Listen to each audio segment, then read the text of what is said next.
நினைவில் நிற்கும் திருமணப்பட்டு விவாகா தி சென்னை சில்க்ஸ்.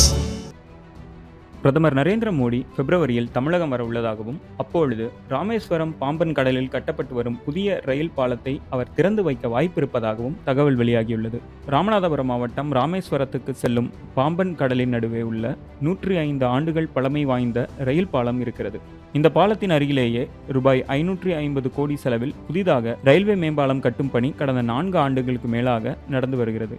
இதற்காக பாம்பன் கடலில் மொத்தம் 333 தூண்கள் கட்டப்பட்டிருக்கின்றன. அதன் மீது தண்டவாளம் பொருத்தும் பணிகளும் பாலத்தின் ஓரங்கள் முழுவதும் மின்கம்பங்கள் பொருத்தும் பணியும் தற்போது முடிவடைந்துள்ளன. கடந்த 4 மாதங்களாக பாலத்தின் மையப்பகுதியில் அமைய உள்ள தூக்கு பாலத்தை பாம்பன் பாலத்தின் நுழைவு பகுதியில் வைத்து வடிவமைக்கும் பணி நடந்து வந்த நிலையில் இந்த பணிகள் தற்போது நிறைவடைந்துள்ளது. இந்நிலையில் விரைவில் தூக்கு பாலம் பாலத்தின் மையப்பகுதிக்கு நகர்த்தப்பட உள்ளது.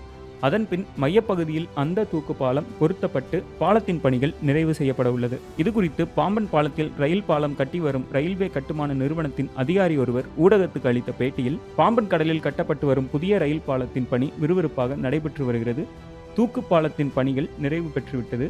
இன்னும் ஒரு வாரத்தில் நகரும் கேண்ட்ரி மூலம் தூக்கு பாலத்தை நகர்த்தி மையப்பகுதிக்கு கொண்டு வந்து பொருத்த போகிறது. இந்த தூக்கு பாலத்தின் நீளம் 75 மீட்டரும் எடை 600 டன், உயரம் சுமார் 5 மீட்டர் இருக்கும் என்று தெரிவித்துள்ளார்.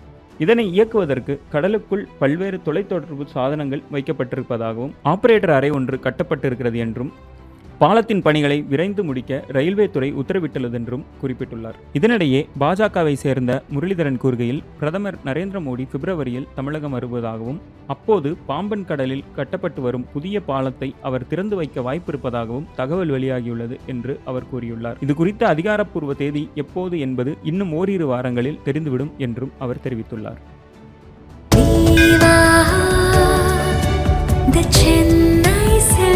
நினைவில் நிற்கும் திருமணப்பட்டு விவாகா தி சென்னை சில்க்ஸ்.